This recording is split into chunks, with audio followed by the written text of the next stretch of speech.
Hello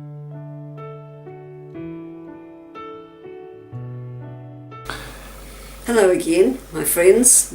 Beautiful midwinter day here today. We're into July now, so midwinter. And a really good time to talk about what we're going to be talking about today, finding inner peace. You know what that means? No, I don't either. So let's see if we can unpack it a bit. Interesting. Just last night on the TV, there was an ad which showed a woman reclining very elegantly and beautifully in a new kind of couch arrangement. And the caption was, "Inner peace is when you've got a lovely couch," or something like that. And I said to myself, yeah, right. So what are we talking about? I think we're talking about, for one thing, the theme first of all brought to mind that person in Jesus' parable who found the pearl of great price in a vast field. I mean, think about it. You've got a whole big field and this tiny, tiny pearl. How would he find that? And that, I think, is what the message of Jesus' parable, that the inner peace is not a thing at all. I believe it's actually a journey. That's how I view it in my own heart and mind. I think finding peace is finding the right route of the journey. It's not finding, to use another analogy, the end of the rainbow. We as adults know that that doesn't exist. So if we're talking about inner peace and the finding thereof, finding's the key word, isn't it? If we're talking about that as a journey, then that helps us to be able to get a handle on how we can maybe make that journey more peace-filled as we go through life.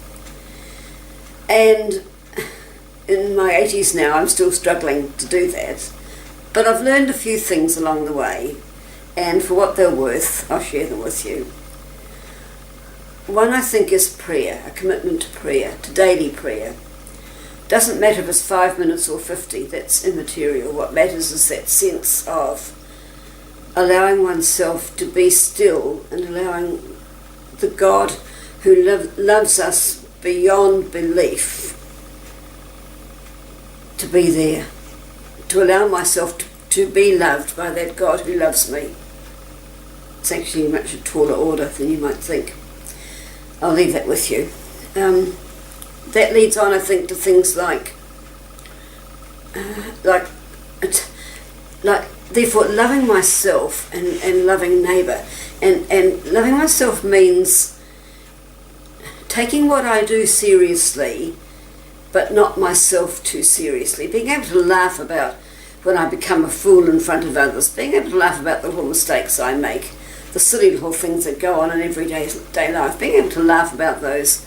And laugh about them within others as well, not having expectations of one another. I think that's a really key. We're all flawed human beings, and we're all wonderful human beings, and we've got to merge those two concepts, don't we? And then we go along on the journey, and we've not taken self too seriously, and we're able to live with others and accept them with all their foibles. And then I think the next key is forgiveness. If you're really going to take yourself not too seriously and others not so seriously, then we've got to be able to forgive ourselves for those little things. The Gospels preach forgiveness all the time, don't they? You know, at the end of the Our Father, I think it was, if I remember rightly, Jesus says something like, the only thing he says is something like, we need to forgive others. He doesn't comment on any other part of it.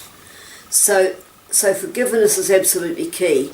And my friends, that is never a one-off event. Forgiveness is a continuous, daily commitment to allowing things to let go and let God. So, this finding inner peace is, as I see it, our life's journey.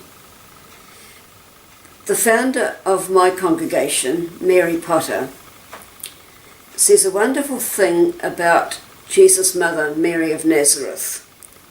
Mary Potter says that when Jesus was incarnate within Mary of Nazareth, she sang her Magnificat. When she got to see Elizabeth, she sang her Magnificat of praise and of thanksgiving and of restoring the right order in the world, so that the violent are pulled down and the meek own the land. It's wonderful stuff. Mary Potter says that Mary sang that Magnificat all through her life, up to and including when she stood in the horror of Calvary.